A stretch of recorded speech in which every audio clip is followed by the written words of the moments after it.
Vale, 1, 2, 3. Empezamos si queréis con el castellano. Te oigo perfecta. Hola, hola. Sí, yo te oigo muy bien. Vale, irían al inglés. Sí.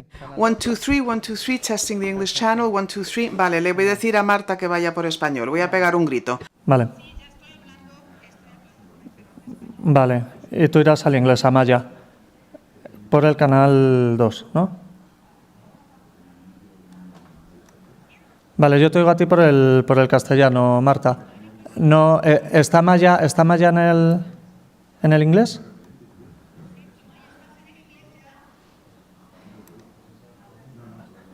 No, me tendrías que llegar por el 2, ¿no? Por el inglés. Hola, hola.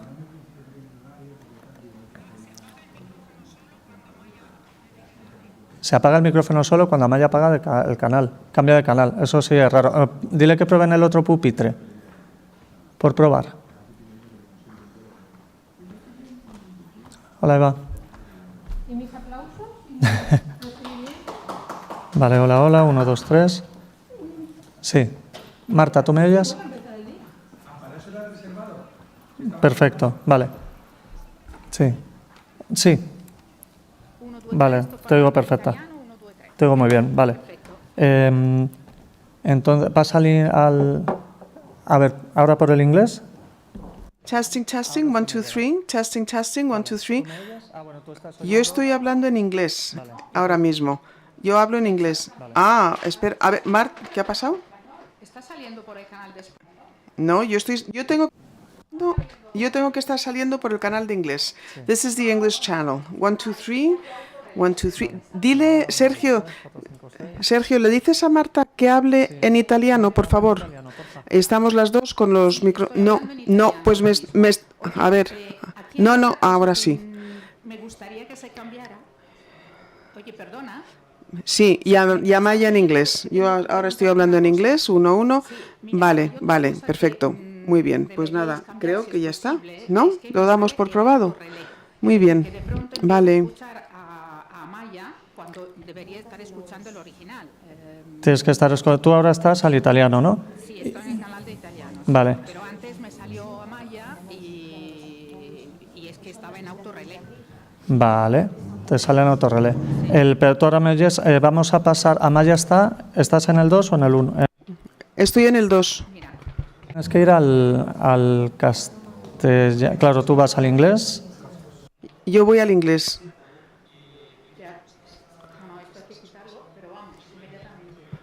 Yo estoy hablando en inglés. Vale.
Sergio, ¿estás por ahí?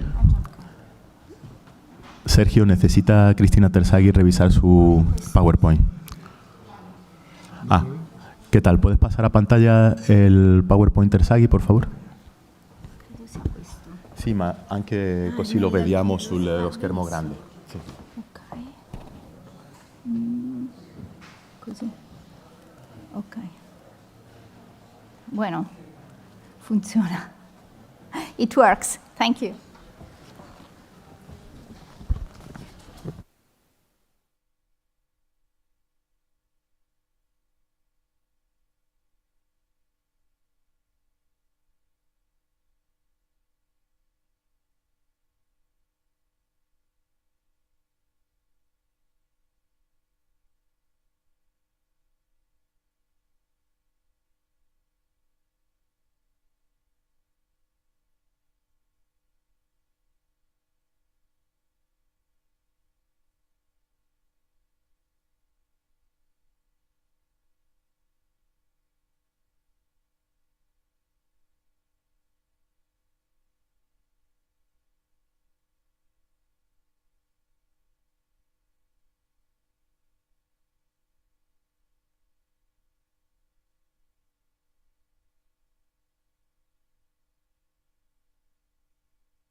Ahora no, no, ahora no tienes que escucharla, ya tienes que escuchar, tendrías que escuchar Sala. Tú si le vuelves a dar, la sabía, pero tú si le vuelves a dar, ¿sabes? Ahora estaría viendo. La castellana, ahora estás escuchando. O sea, ahora mismo se ha quedado en español. Vale, que tú tienes que escuchar. O sea, tu Sala, la Sala. Eso, yo querría estar escuchando Sala. Vale, pero cuando hables Sala.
Buenos días a todos. Good morning, ladies and gentlemen. Thank you very much for joining us. And I apologize for the early wake-up call for organizational purposes. Before we organized the press wheel, Javier Solana, Director Palomir, Cristina Terzaghi, and David Garcia Cueto as experts in the field of Italian painting, let me explain to you how we are going to unfurl the morning. We have the knowledge, we have the desire, and you will help us with the organizational aspects. For the first time ever, you have Wi-Fi. At the end of the addresses, you'll have a QR with audiovisual. You'll see high-quality images. You'll see the exhibition, statements from the director, and an edited video with a time-lapse. You'll see how the hall was actually decorated. Photographs are being taken of the painting at the end of the press wheel. When you pose your questions, please let us know your name and the medium you are working with. Welcome. Cuando acabe la rueda de prensa, las televisiones subiréis a la sala anexa. At the end, you will go to the hall where the painting is. You'll be able to interview David or Cristina with the painting as a backdrop, and the written media will benefit from the experience of entering from another access. Charo, Beatriz, Eva, and Carlos, who help us, will be there to provide answers. So I think basically has all been foreseen. We hope that all of you are as excited as we are at the arrival of the work. And without further ado, let me now give the floor to Mr. Javier Solana, who is the president of the Trust. Thank you.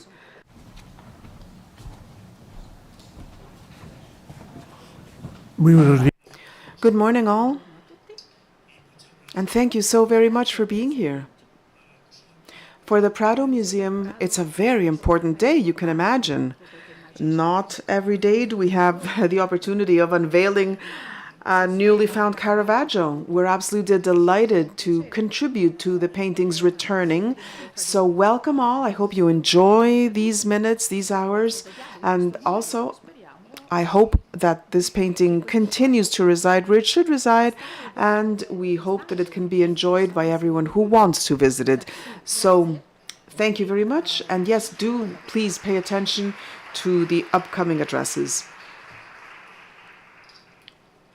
Good morning. Good morning all. Welcome to the Museo del Prado. This is definitely an important press conference. About 3 years ago, more or less, at the beginning of April 2021, about 200 yards away from where we are now, a work was going to be auctioned, an Ecce Homo, attributed to the student of José de Ribera's, who was a Spanish painter. The museum, the Prado Museum, alerted the Ministry of Culture of Spain that it was more probably a work by Caravaggio. The Ministry of Culture reacted very quickly, in just 24 hours on April 7, 2021, the work was declared to be non-exportable. In other words, the work was going to remain permanently in Spain, in theory. This decision was backed a few days later by the Comunidad de Madrid, the regional government. On April 9, the regional government launched the process to denominate this work as a BIC. And this actually happened at the end of 2021. So it is a BIC work. It is a work of cultural heritage, which means in Spain that it is going to benefit from different guarantees, and it's also going to be closely supervised and monitored. The work has been restored by some of the world's leading Caravaggio experts who have unanimously agreed that yes, indeed, it is a work by Caravaggio. This is a work which actually is in Spain ever since a very long time ago. It arrived from Naples in the 17th century. I believe Christina and David will talk about this at length. But I do want to say that at all points of time, until the 19th century when it was lost, it's always been attributed, in fact, to Caravaggio. So as I say, as of then, the work has been restored, the work has been studied, and now, thanks to the generosity of the new owner, the work is going to be exhibited at the Prado Museum. And this for the upcoming 9 months, which is not to say that it's not going to be exhibited afterwards, but now the agreement addresses a period of 9 months. So this is something that I am tremendously grateful for. I'm grateful that the work is going to remain in Spain. I'm grateful that the work is going to be exhibited thanks to this very generous reaction of the owner. And now, to focus on the specifics of the work, I'm going to give the floor to Cristina Terzaghi, who will unveil some of the mysteries. You have the floor. Muchas gracias. Thank you very much. Good morning to all. Thank you very much. Hoy aquí ante este cuadro que representa un nuevo fragmento de This is redescubierto. a wonderful opportunity. I have to say thank you. Thank you very much to those of you who have invited me to speak here, especially Mr. Solana, Director Falomir, and my friends, Andres Ubeda and David Garcia Cueto. My Spanish, unfortunately, ends here, so now I'm going to continue my address in Italian, but I'm absolutely certain that you are going to understand me if I speak clearly. Thank you. Tiene le ricerche sull'Ecce Homo di Caravaggio. The work that contains the research regarding this work, which we are presenting jointly with the painting itself, is the result of teamwork. Therefore, we have got to say thank you very much to our colleagues, our friends who are with us today, Giuseppe Porcio and Gianni Papi especially. I hope that they will be able to come and see the work very soon. This is a wonderful venue. Thank you to Andrea Scipiani, Claudio Falcucci, who was in charge of the research, the scientific research, and Jorge Cole and his friends and team who have invited me to participate in the publication, and Matteo Zambolo and Valentina Vico, my collaborators.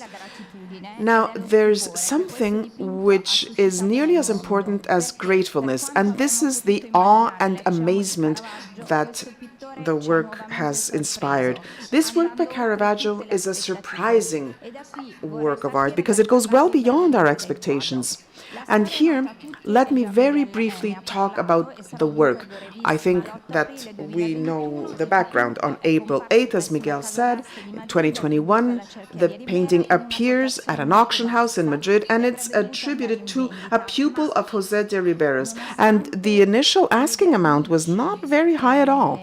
But despite the varnishes, despite the grime that actually dirtied the work, this work, and here we see it before the restoration, well, the world of art, experts, academics, antiquarians, understood that it probably was a work of Caravaggio. So the work was not auctioned. Spain, very rightly, forbade the work from leaving Spain, and in a very few hours, two very important things happened. First, nobody could ever see the painting, not for that time at least, and very quickly it was known that the Paris de Castro family was the owner of the work. Now, this was decisive for us when we began to reconstruct the history, the biography of the painting. The persons who study from the Academy of San Fernando, and thank you to the team, were the first to understand that among the paperwork in the Academia, there were documents that, in fact, specified the session in 1823, the exchange, if you will, between this St. John the Baptist, which is still at the Academy, which has been attributed to Boccaneña and now to Alonso Cano, belonged to the Spanish diplomat Evaristo Pérez de Castro, who in exchange received the work by Caravaggio. Now, at that point in time, the research activities divided into two branches. On the one hand, a study of the Will and Testament of Evaristo, 1834, and I found it also in the Will and Testament of Mariano Pérez de Castro, who was a grandchild. The work of art, therefore, remained within the family. I also tried to reconstruct, if you will, the actual history, the narrative of how the work arrived at the Academy. I learned that this work was at the Palace of Buena Vista until 1802.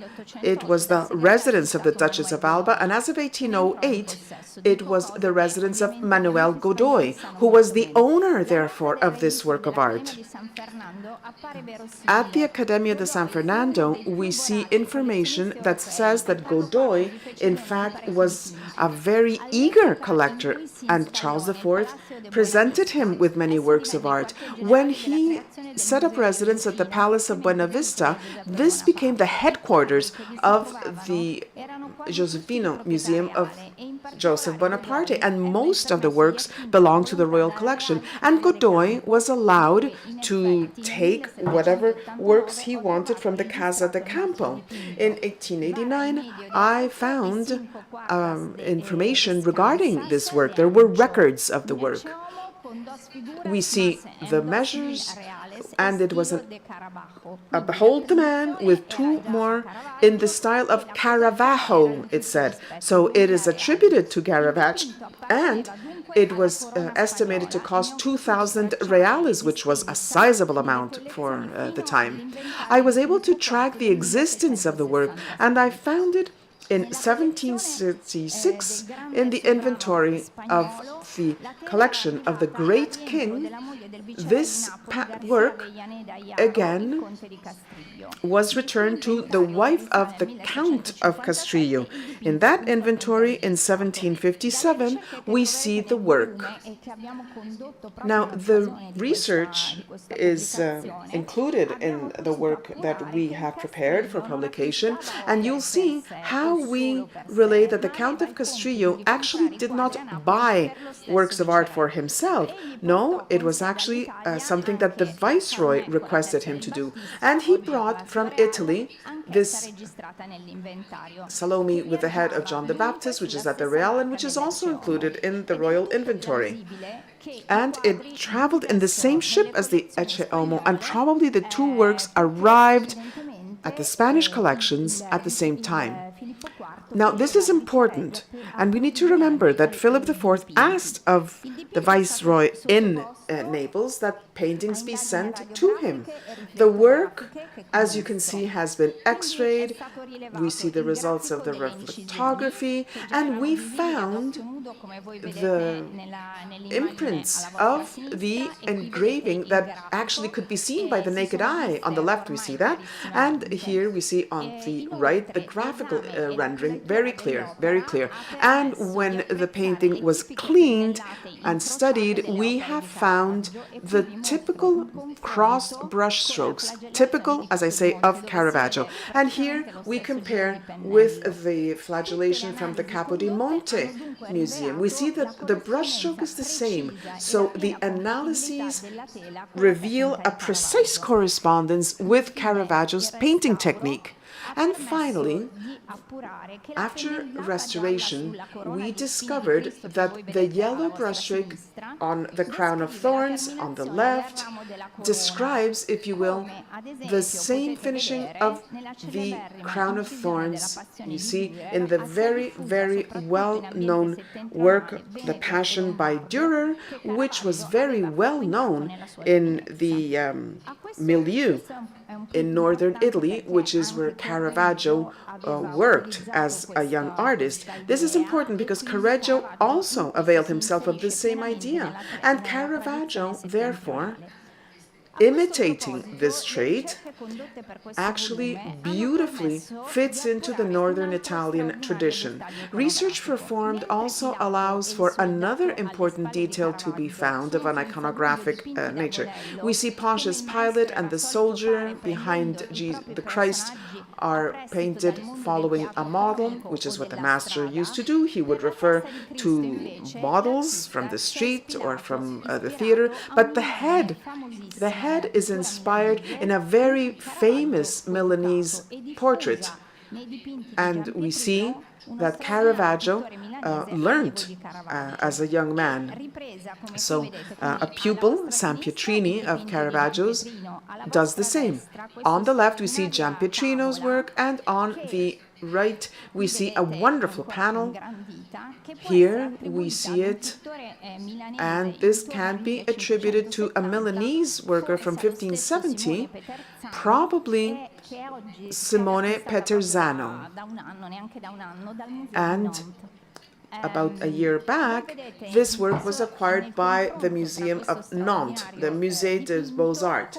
If we compare these two outstanding works of art, what we see is that on the panel, on the Milanese panel, with the mouth slightly open, in ecstasis, if you will, underscored by Rex meus et Deus meus, this is taken up by Caravaggio in the wonderful portrait of the soldier in the back.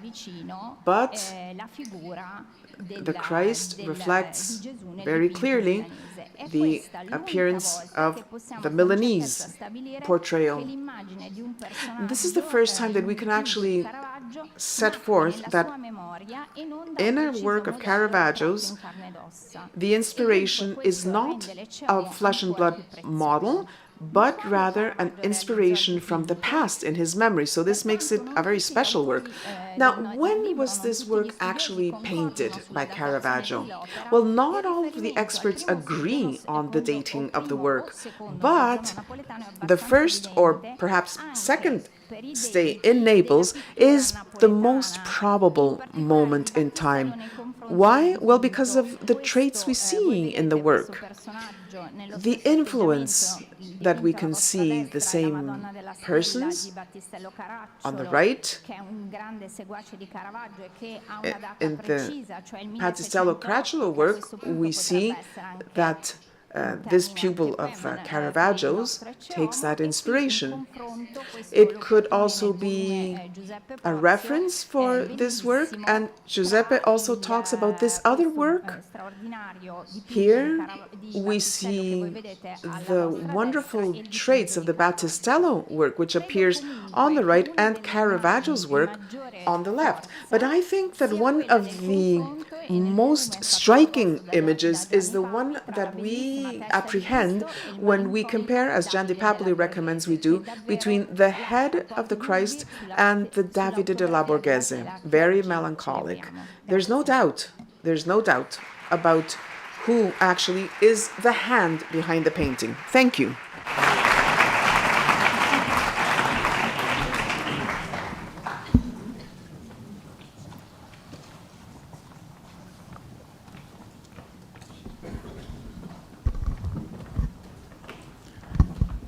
¿Qué tal? Muy buenos días. Muchas gracias por su presencia. Por mi parte... Thank you very much. Thank you very much to all of you for being here with us today. Thank you for accompanying us. And I'm going to explain how this work, which is temporarily deposited into our collection, will contribute doubtless to the increased excellence of the experience of our visitors. Professor Terzaghi has just explained the essential keys, the essential pieces of information that will allow us to understand the origin, the value of this work by Caravaggio. And I think that perhaps we might want to remember that about 45 years ago, nothing as exciting as this has happened in the academic sphere. In other words, a new work appearing that can actually be clearly ascribed to the opus, and specialized critics are actually unanimously in agreement with the inclusion of this work in the catalog. Just a few minutes ago, Professor Terzaghi confirmed to me that there is a Saint Ursula in Naples, which in 1981 actually participated in a very similar process to the one that we are witnessing now at the Prado Museum. Now, we've seen how after the restoration activities, we've seen, as I say, that we can now fully enjoy all of the nuances and the subtleties of the tremendous beauty of this work as expressed by Caravaggio in his interpretation of this Ecce Homo. We know that the chronological margins are not fully agreed upon by the specialists. There is, however, a time span of 1606 to 1609, 1610, speaks to us of the final moments of the life of Caravaggio, when after his travels to Malta, Sicily, Naples, he accumulates life experience, and this leads him to a modification of his art. Here we see him at the final stages of his life. This is a portrait of Caravaggio, and we see that he is wearing the robe of the Order of Malta. Now, I am going to very briefly think out loud about how and why this work is going to allow our visitors to enjoy even more their visit to the Prado Museum. This is a conversation with the past and with the future, and this is something that our collection can offer. Professor Terzaghi has made a reference to the president of Gian Pietrino from Lombardy, and we could also look at the Veneto with the Ecce Homo by Titian, and we can also see the late consequences of those iconographical models in the civilian school, and this, of course, is Murillo on the left. This is the opportunity that we have of seeing very close one to the other two works by Caravaggio, which are actually separated by between 6 and 9 years. The David, which is in the Prado, part of the royal collections, and the Ecce Homo, which we are going to be seeing after the exciting journey today. In the case of the David, we see that the style is mature, refined, very focused, and that leap, if you will, 6 to 9 years into the future, and the style has morphed. It is much more of an expressionist. It's brave, it's intense, and very dramatic.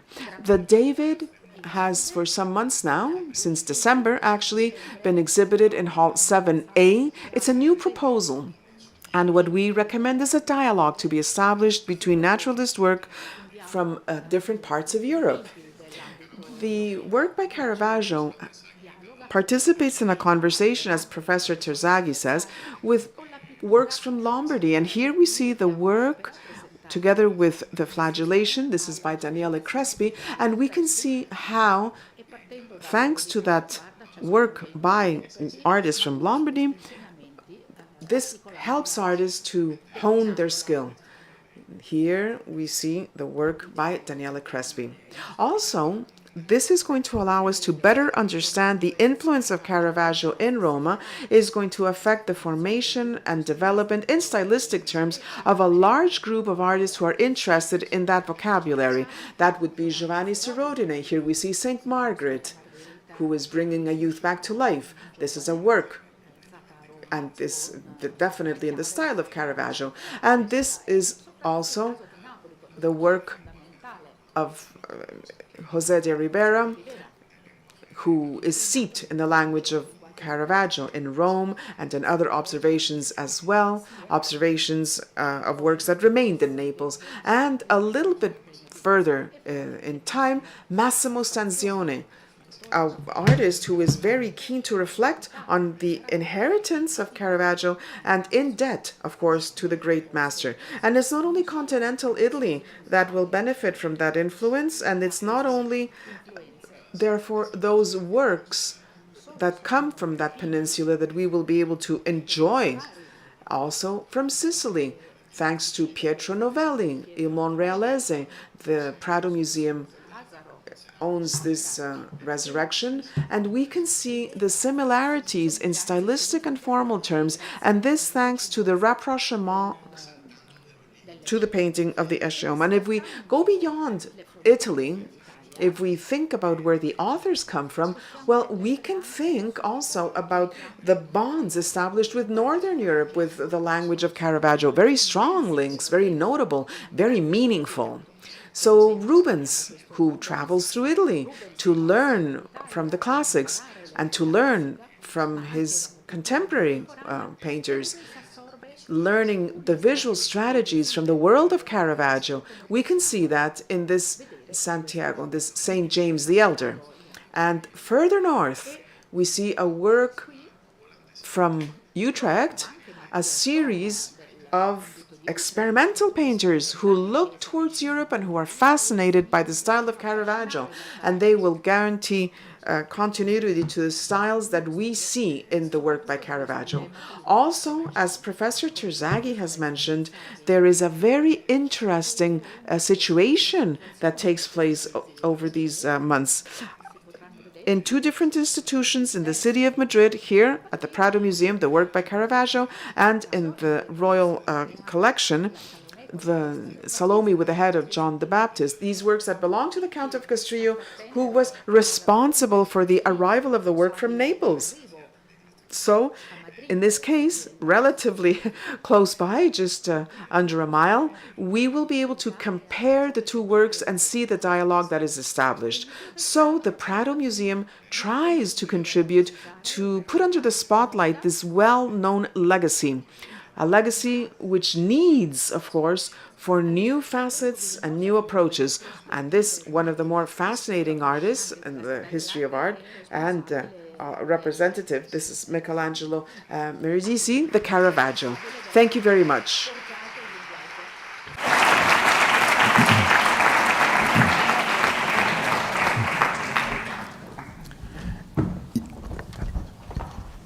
Javier, Miguel, si queréis sentaros en la... Thank you, if you want. And now we have time for questions. We have experts among us. I insist, please, let us know your name, let us know the medium you are from, and at the end you will see the QR with the information that you need and which you have received in the press kit. We need a microphone, please. We need a microphone, please. Raise your hand, please, if you have a question, and one of our staff members will bring the microphone. Yes, good morning from Le Monde. I wanted to ask, why did you not buy the work? Would you have been able to buy the work? Because I understand that you had the right to the run. Let me answer by saying that the Ministry of Culture and the regional government of Madrid, they are the ones who had the possibility to do that. They decided not to. The work remains in Spain, but it has not been bought by any administration. The museum, the Prado Museum, does not have the right. It is the ministry or the regional government. But did you ask for the painting to be bought? Well, yes. Yes, as soon as there's notification of that possible acquisition, it needs to be communicated to the two authorities. There was a conversation, and the decision was to not go for the right of first refusal. Yes, good morning. Francesco Rodella, ANSA agency. I would like to ask, I'd like to understand clearly, as of October, this is what we see in the information for the press. Where is the work going to actually be exhibited? And after those 9 months of loan, do we know where it's going to be exhibited? Do we know? Do we not know? And my colleague here has another question. Yes, Federica Lanazzi from the Tribune. I'd like to ask whether this work is going to travel to Italy. Is it going to participate in the grand Caravaggio exhibition? I think Cristina is the curator. Yes, the work is going to be at the museum for 9 months. This is the agreement reached. It might remain here for longer. The agreement now talks about 9 months. And that agreement also specifies that for the first 3 months, it's going to be a singular exhibition. In other words, it is going to be in its own hall. And then it will go to the halls that have been referred to by David Garcia Cueto, European Naturalism, together with all of the other works that have been made a reference to, and where it would make sense for it to be. Now, as to the exhibition, I can't really say. I don't know. Christina, yes. Per la domanda, l'abbiamo chiesto.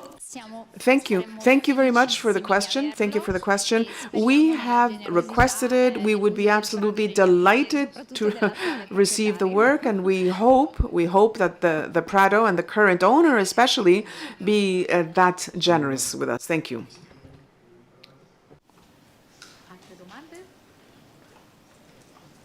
¿Ninguna más?